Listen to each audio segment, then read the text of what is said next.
أعوذ بالله من الشيطان الرجيم بسم الله الرحمن الرحيم سورة أنزلناها وفرضناها وأنزلنا فيها آيات بينات لعلكم تذكرون الزانية والزاني فاجلدوا كل واحد منهما 100 جلدة ولا تأخذكم بهما رأفة في دين الله إن كنتم تؤمنون بالله واليوم الآخر وليشهد عذابهما طائفة من المؤمنين الزاني لا ينكح إلا زانية أو مشركة والزانية لا ينكحها إلا زان أو مشرك وحرم ذلك على المؤمنين صدق الله مولانا العظيم.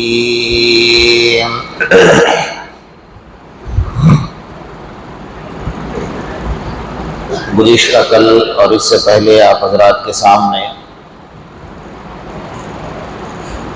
سورہ نور کی دوسری نمبر کی آیت پر گفتگو چل رہی ہے.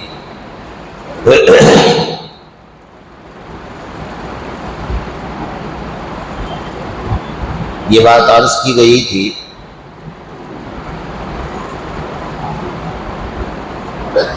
کہ اللہ تبارک و تعالیٰ کی نظر میں سب سے گندا عمل زنا اور شرک ہے.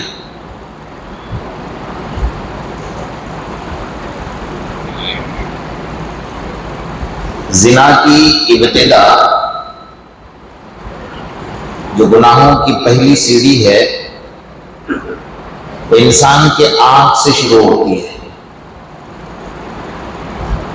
جب انسان اپنے آنکھوں کی حفاظت کرنا چھوڑ دیتا ہے وہیں سے گناہوں میں ملوث ہونا شروع ہو جاتا ہے.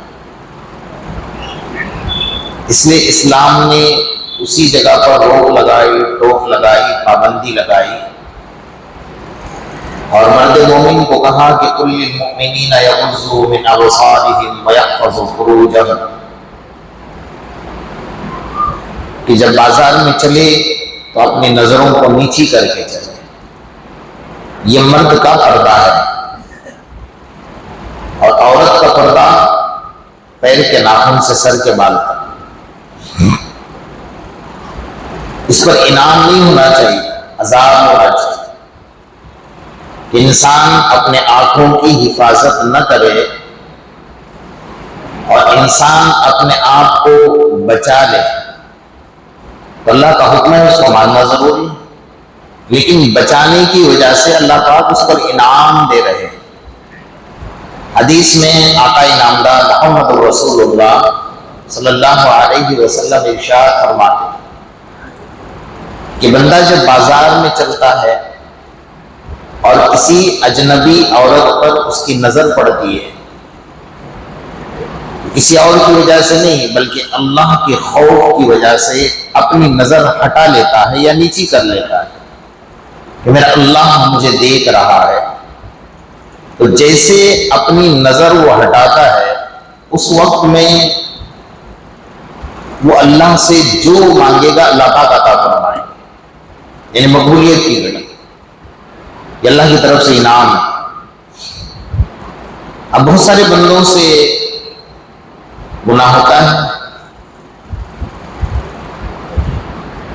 لیکن ایک گناہ کے بعد پھر اس کا جگر اور مضبوط ہو جاتا ہے اور یہ سوچتا ہے کہ اب تو میں نے گناہ کر لیا ہے اور میرا کوئی بگڑا بھی نہیں.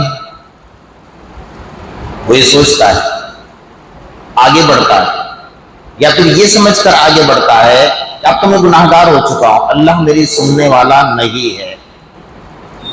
تو گویا وہ اپنے طور پر ایک فیصلہ کر رہا ہے کہ مجھے اللہ کے سامنے توبہ نہیں کرنی ہے، اللہ مجھے کہاں معاف کرے گا، یہ سوچ کر گناہوں میں شیطان اس کو آگے بڑھاتا ہے۔ لیکن اللہ تبارک و تعالیٰ نے ایسے بندوں کو قرآن میں بہت محبت کے انداز میں اپنی طرف بلایا ہے۔ قُلْ يَا عِبَادِيَ الَّذِينَ أَسْرَفُوا عَلَىٰ أَنفُسِهِمْ لَا تَقْنَطُوا مِن رَّحْمَةِ اللَّهِ إِنَّ اللَّهَ يَغْفِرُ الذُّنُوبَ جَمِيعًا إِنَّهُ هُوَ الْغَفُورُ الرَّحِيمُ۔ اے میرے حبیب، کہہ دیجئے میرے ان بندوں سے جنہوں نے اپنے جانوں پر ظلم کر لیا، جنہوں نے زنا کیے، جنہوں نے شراب پی، جنہوں نے جوا کھیلا، ہر طریقے کا گناہ کرتا رہا اور مجھ سے دور دور جاتا رہا، ان گناہگار بندوں سے کہہ دو، اللہ نے یہ نہیں فرمایا تہجد گزاروں سے، تکبیر اولیٰ سے، نماز پڑھنے والوں سے، روزانہ ایک قرآن ختم کرنے والا، روزانہ ایک عمرہ کرنے والا، حج کرنے والا نہیں، بلکہ اللہ فرماتے ہیں ان بندوں سے کہہ دو جنہوں نے اپنے جانوں پر ظلم کر لیا، لا تقنطوا من رحمت اللہ، میری رحمت سے نا امید ہونے کی ضرورت نہیں ہے، آجا میرے دربار میں آجا، اپنا بھیک کا دامن پھیلا کر تو دیکھ، تیرے آنے میں دیر لگے گی، میرے راضی ہونے میں دیر نہیں لگے گی،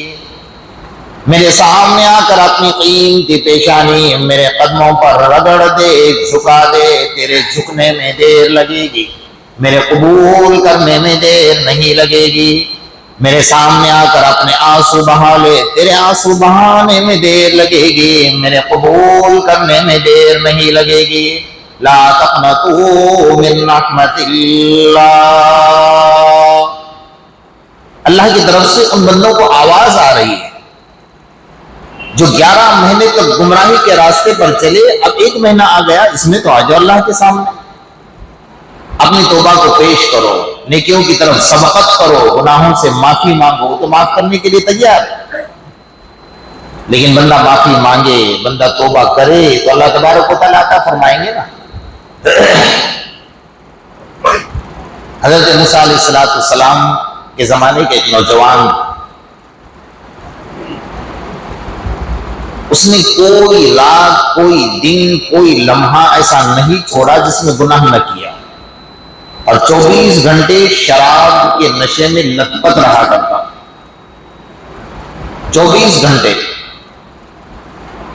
گھر والوں نے باہر نکال دیا کہ 24 گھنٹے لت پت رہتا ہے گناہوں کے اندر، گھر والوں نے باہر نکال دیا، جب گھر والوں نے نکالا تو بستی والوں نے بھی نکال دیا کہ چل تیری وجہ سے کہ ہمارے اوپر عذاب نازل نہ ہو جائے، جب تیرے گھر والے تیرے نہیں تو ہم کیوں رکھیں۔ سن لیجئے اور اس واقعے کو سن کر اپنی زندگی میں عبرت حاصل کر لیجئے کہ میرا اللہ کتنا کریم ہے۔ جب گاؤں والوں نے مار کر باہر نکال دیا، گھر والوں نے نکال دیا، تو اس نے دیکھا کہ میرا تو کوئی نہیں، اب اس کے پاس کوئی راستہ نہیں تھا کہ میں اپنے اللہ کو منوا لوں، اللہ کو سمجھا لوں، وہ بیابان جنگل میں نکل جاتا ہے اور مسلسل کھڑے ہو کر اللہ تبارک و تعالیٰ کے سامنے بھیک مانگتا ہے، روتا ہے، گڑ گڑاتا ہے، عاجزی کرتا ہے، اتنا رویا کہ اللہ میں اتنا گناہ گار بن گیا کہ میرے گھر والوں نے مجھے چھوڑ دیا، میرے بستی والوں نے مجھے چھوڑ دیا، میرے خاندان والوں نے مجھے گھر سے باہر کر دیا، اب تیرے سوا میرا کوئی سہارا نہیں۔ 40 دن تک مسلسل وہ اللہ کے سامنے روتا رہا بیابان جنگل میں جا کر۔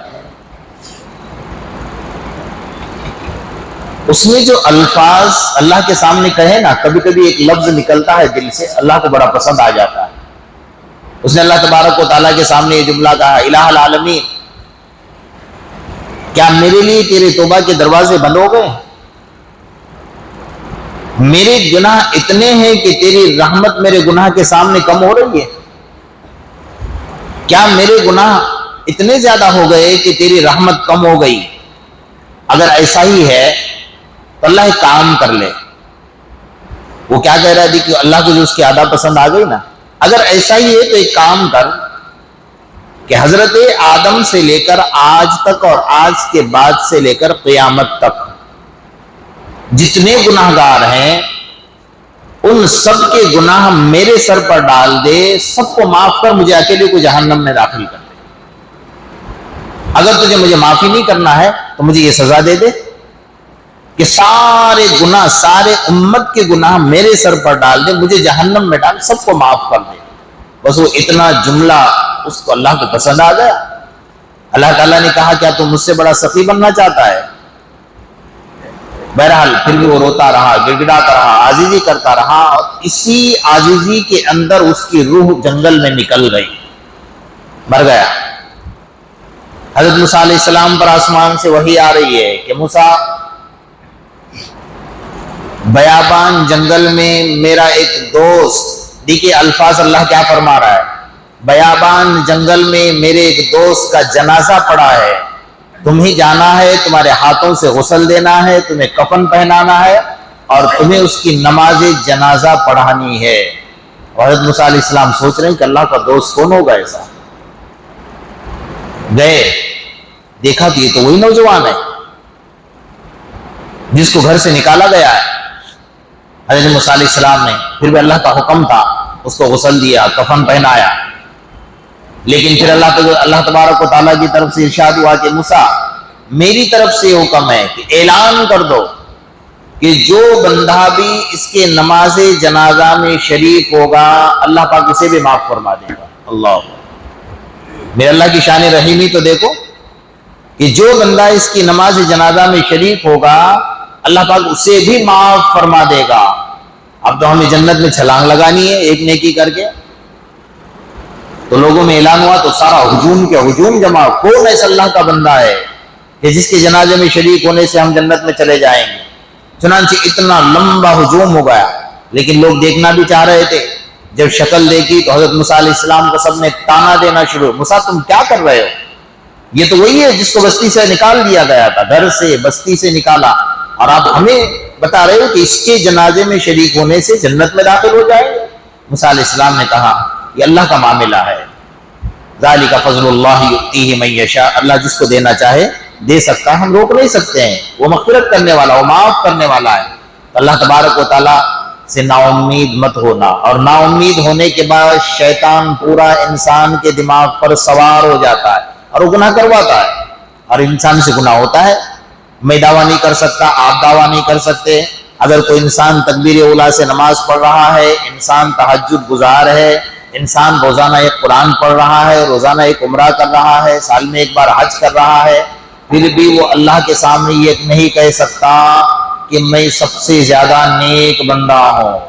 اللہ نے قرآن میں فرمایا فلا تزکوا انفسکم هو اعلم بمن اتقى, اپنے آپ کو متقی اور پرہیزگار مت کہو, اللہ جانتا ہے کون متقی اور پرہیزگار ہے.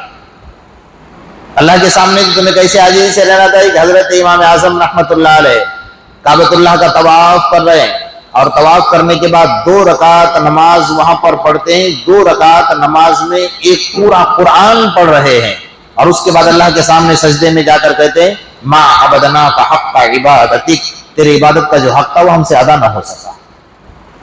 ہمارے اندر تو عاجزی آنی چاہیے. تو بندے سے گناہ ہوتے ہیں, اور یہ سب سے سنگین جرم ہے اللہ کے نزدیک. جو زنا والا عمل ہے نا, میں نے اتنا لمبا آپ کے سامنے جو گفتگو کی ہے اس کی بنیادی وجہ یہ ہے کہ آج زنا عام ہو گیا, اور سب سے بڑی مصیبت یہ ہے کہ دماغ سے اس کی برائی ہٹ گئی ہے. یہ بہت خطرناک بات ہے کہ انسان گناہ کو گناہ نہ سمجھے اور گناہ کرتا رہے, یہ بڑی خطرناک بات ہے. اگر بندہ گناہ میں ملوث ہے, بہت سارے لوگ ہوتے ہیں ایسے, وہ چھوڑنا بھی چاہتا ہے لیکن چھوٹتا نہیں ہے. وہ چھوڑنا چاہ رہا ہے, بہت کوشش کر رہا ہے اپنے طور پر, لیکن نہیں چھوٹتا. اس کے لیے اللہ والوں نے ایک بہت عجیب عمل لکھا ہے, میں آپ کو بتا دوں, یاد کر لینا, اور یاد نہ رہے تو بعد میں مولانا سے پوچھ لینا یا لکھ لینا. سب سے پہلے آپ میرے ساتھ پڑھتے جائیے. 4 لفظ ہیں, لا الہ الا اللہ, لا مقصودی الا اللہ، لا مطلوبی الا اللہ، لا مرغوبی الا اللہ، لا محبوبی الا اللہ، لا الہ الا اللہ۔ بس یہ چھوٹا سا عمل ہے، شروع میں لا الہ الا اللہ، آخر میں لا الہ الا اللہ۔ جو بندہ صبح فجر کی نماز کے بعد 100 مرتبہ یہ تسبیح پڑھ لے گا، ہمارے مشائخ، ہمارے اکابرین اور تصوف کے بڑے بڑے بزرگان دین نے وظیفہ لکھا ہے کہ اس کے اندر اتنی طاقت ہے کہ بندہ کیسے سے کیسا گناہگار بندہ ہو، اللہ تبارک و تعالیٰ اس کے لیے بچانے کا راستہ نکالتے ہیں۔ صرف فجر کی نماز کے بعد 100 مرتبہ پڑھنا ہے یہ وظیفے کو۔ اللہ تبارک و تعالیٰ ہمیں عمل کی توفیق عطا فرمائے۔ تو یہ سنگین جرم ہے، اور اس جرم سے سچی پکی توبہ کر لو کہ ایسا نہ ہو جائے کہ موت سے پہلے ہم توبہ نہ کر پائے اور اس گناہ کے اندر ملوث رہے۔ انسان بچنا چاہے تو اس کے لیے 1000 راستے ہیں، اگر نہیں بچنا چاہتا ہے، کرنا چاہتا ہے، گناہوں کو تلاش کرتا ہے۔ پہلے جو لوگوں کے دور میں اور ہمارے دور میں یہی فرق ہے کہ پہلے کے لوگ تنہائی کا وقت تلاش کرتے تھے اللہ کی عبادت کے لیے، اللہ کو منوانے کے لیے، اور آج کے لوگ تنہائی کا وقت تلاش کرتے ہیں گناہ کرنے کے لیے۔ بس موقع ملنا چاہیے کہ ہمیں تنہائی کا وقت مل جائے اور ہم گناہ کر بیٹھے۔ ایک تابعی ہیں، ان کو یہودیوں نے گرفتار کر لیا، بڑے ہوشیار، بڑے عقل مند تھے اور نوجوان تھے، اور ان کے قتل کا حکم دے دیا۔ وزیر نے بادشاہ سے یہ کہا کہ بادشاہ سلامت اس کو قتل مت کرو۔ کہا کیوں؟ کہ بڑا ہوشیار ہے، ہمارے کام آئے گا، کسی طریقے سے اس کو یہودی بناؤ، اگر یہ یہودی بن جائے گا تو یہ ہمارے کام آئے گا۔ کہا ٹھیک ہے۔ انہیں ایک کمرے کے اندر بند کر دیا گیا اور بادشاہ خود ملا، اور ملنے کے بعد بڑی کوششیں کی کہ اب کسی بھی طرح یہودی بن جاؤ، میں آپ کو قتل نہیں کروں گا۔ انہوں نے مسکرا کر کہہ دیا اور اس کے منہ پر تھوک دیا، کہا میں محمد کا غلام ہوں، تو یہ سمجھتا ہے کہ میں اپنے ایمان کا سودا کر لوں گا۔ جب اس نے دیکھا کہ یہ تو اکیلا اور اتنی جرأت اور اتنی ہمت کے ساتھ میرے ساتھ بات کر رہا ہے، تو گھر گیا تو اس کی نوجوان لڑکی تھی، اس نے دیکھا کہ باپ کے چہرے کے اوپر کچھ عجیب سا ماحول ہے۔ کہا کیا ہوا؟ کہا ایک مسلمان میرے ہاتھ سے گرفتار ہوا ہے، میں چاہتا ہوں کہ وہ یہودی بن جائے، وہ کسی طرح یہودی بن جائے۔ تو لڑکی نے کہا کیا کرنا ہے؟ کہا کہ بس وہ یہودی بن جائے میرا کام ہو جائے گا۔ لڑکی نے کہا یہ کام میرے حوالے کر دو۔ اب لڑکی بڑی خوبصورت تھی، وہ آراستہ ہو گئی، حسن و جمال میں پورے آراستہ ہو کر وہ جا رہی ہے کمرے میں، کبھی کھانا دیتی ہے، کبھی پانی دیتی ہے، کبھی چائے دیتی ہے، لیکن وہ اللہ کا بندہ اس کے ہاتھ کا نہ پانی پیتا ہے، نہ کھانا کھاتا ہے، نہ نظر اٹھا کر اس کو دیکھتا ہے۔ جب دوسری مرتبہ گئی تو کھانا بھی ایسا ہی، پانی بھی ایسا ہی رکھا ہوا ہے، سب کچھ ایسا رکھا ہوا۔ اس نے کہا کہ بھائی میں آپ کے لیے کھانا لا رہی ہوں، آپ کے لیے پانی لا رہی ہوں۔ تو انہوں نے نیچے اپنی گردن کر کے جواب دیا کہ اس جگہ پر بیٹھ کر کسی اجنبی عورت کے ہاتھ کا کھانا کھانا میرے لیے حرام ہے، جبکہ قید میں ہیں، اکیلے ہیں، اور لڑکی اپنی طرف انہیں مائل کرنے کی پوری کوشش کر رہی ہے، لیکن سوال ہی پیدا نہیں ہوتا۔ بادشاہ نے دیکھا کہ 3 دن 3 رات تک نہ ان کو کھانا دیا نہ پانی دیا۔ 3 دن 3 رات کے بعد سور کے کباب اور شراب کا گلاس وہاں رکھا گیا۔ دوسرے دن صبح میں کھول کر دیکھا تو شراب کا گلاس اور سور کے کباب جہاں رکھے ہیں وہیں رکھے ہیں، اس کو ہاتھ بھی نہیں لگا۔ تو بادشاہ کہنے لگا کہ تمہارے شریعت میں، تمہارے اسلام میں جب انسان بھوک سے مرنے لگ جائے تو یہ چیز تمہارے لیے حلال ہے۔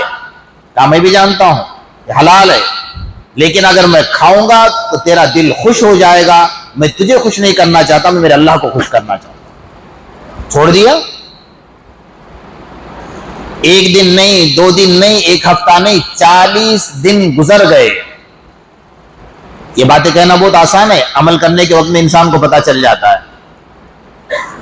40 دن مکمل گزر گئے تو بڑا حیران ہو گیا، لڑکی حیران ہو گئی اللہ تبارک و تعالیٰ نے وہ راستہ نکالا کہ لڑکی یہ کہنے لگی کہ بھائی میں مانتی ہوں کہ آپ کا مذہب بالکل سچا ہے اور میں غلط جگہ، اللہ نے مجھے غلط جگہ پر پیدا کیا ہے، ایک کام کرو، لڑکی نے راستہ بتایا، اب اس راستے سے باہر نکل جاؤ اور اللہ کے واسطے مجھے جہنمی بنا کر مت چھوڑنا، مجھے بھی کلمہ پڑھا دو، لا الہ الا اللہ محمد الرسول اللہ صلی اللہ علیہ وسلم۔ انسان اگر بچنا چاہے اس کے لیے ہزار راستے ہیں، اور نہ بچنا چاہے تو جو کرنا چاہے کر سکتا ہے۔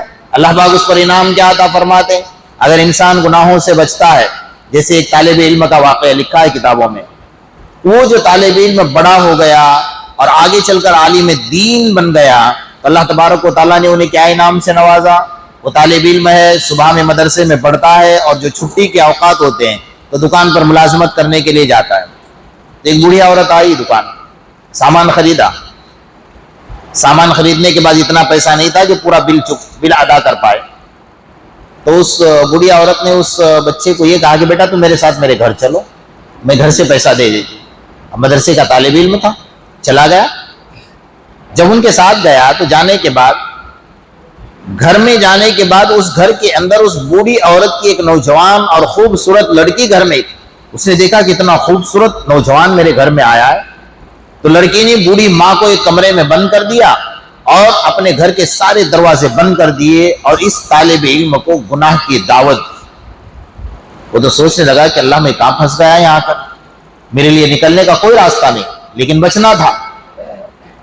جب لڑکی نے کمرے کے اندر کہا کہ تمہیں یہ کام کرنا پڑے گا، اگر نہیں کرو گے تو میں بازار میں تمہیں بدنام کر دوں گی، تب تھوڑا سا موقع دو، میں یہ کام کروں گا، مجھے تھوڑا سا وقت دو۔ کہا کہ مجھے استنجا کر کے آنے دو۔ وہ طالب علم بیت الخلاء میں گیا اور جا کر جو بدن سے گندگی اور استنجا نکلتا اس نے سارے اپنے بدن پر لگا لیا، اور جیسے بدن پر لگایا باہر آیا تو اس لڑکی نے دیکھا اتنا گندا انسان، نکل میرے گھر سے باہر۔ اب وہ طالب علم نکلا اور آگے چل کر پانی کی نہر تھی، اس پانی کے نہر میں کود گیا اور پورا بدن سا اب گیلے گیلے اور کچے کپڑے لے کر، اتنا وقت ہو گیا کہ مدرسے میں درس شروع ہو چکا تھا، اسی کچے کپڑوں کے ساتھ جا کر مدرسے میں بیٹھ گئے۔ استاذ نے دیکھا کہ پورے بدن کے کپڑے کچے ہیں، بیٹا کہاں گر کر آ گیا؟ کچھ نہیں کہا، خاموشی اختیار کی، کہا راستے سے آ رہا تھا، پانی میں گر گیا اور بیٹھ گئے۔ اللہ تعالیٰ کو اس کی ادا اتنی پسند آ گئی نا کہ بڑا ہونے کے بعد اس نے سچی توبہ اللہ تبارک و تعالیٰ سے کر لی تھی۔ وہ جس گلی سے گزرتے تھے ان کے بدن سے وہ خوشبو مہکتی تھی کہ لوگ حیران ہو جاتے تھے کہ ایسی خوشبو تو آج تک ہم نے کہیں دیکھی نہیں۔ ان کا نام چل کر پڑ گیا آگے حضرت خواجہ مشکی رحمت اللہ علیہ، یعنی بدن سے مشک کی خوشبو آنے لگتی تھی۔ اپنے آپ کو گناہوں سے بچانے کے لیے انہوں نے پیٹ کی گندگی لگا دی، اللہ کو وعدہ اتنے پسند آ گئی کہ اس گندگی کو اللہ نے جنت کی خوشبو میں بدل دیا۔ تو انسان اگر بچنا چاہے تو سب کچھ کر سکتا ہے، اور نہ بچنا چاہے تو اس کے لیے ہزار بہانے ہیں۔ اللہ پاک ہماری حفاظت فرمائے۔ میں نے اتنا لمبا وقت آپ کا ایک آیت کے اندر اس لیے لیا کہ کسی طریقے سے ہم توبہ کر لیں۔ بڑا دور عجیب چل رہا ہے، حالات ننگے پن، عریانیت اور فحاشی کا دور ہے، اور اس دور میں اپنے اپنی حفاظت کرنا، اپنے ایمان کی حفاظت کرنا بہت بڑی نعمت ہے۔ اس لیے جن لوگوں سے ایسی خطا ہوئی ہے وہ سچے دل سے اللہ سے توبہ کر لے، کیونکہ آقا انعامدار محمد الرسول اللہ صلی اللہ علیہ وسلم نے حدیث میں کیا فرمایا؟ التائب حبیب اللہ، التائب حبیب اللہ، بھلے اس نے زنا کیا ہے، شراب پی ہے، جوا کھیلا ہے، لیکن جب وہ سچے دل سے توبہ کرتا ہے نا وہ اللہ کا حبیب بن جاتا ہے۔ اس سے بڑھ کر اور کیا نعمت چاہیے اس کو کہ اللہ اپنا حبیب بنا لے۔ اللہ پاک ہم سب کو اپنا حبیب بنائے، اور اللہ تبارک و تعالیٰ اپنے جوار رحمت میں ہم سب کو جگہ نصیب فرمائے۔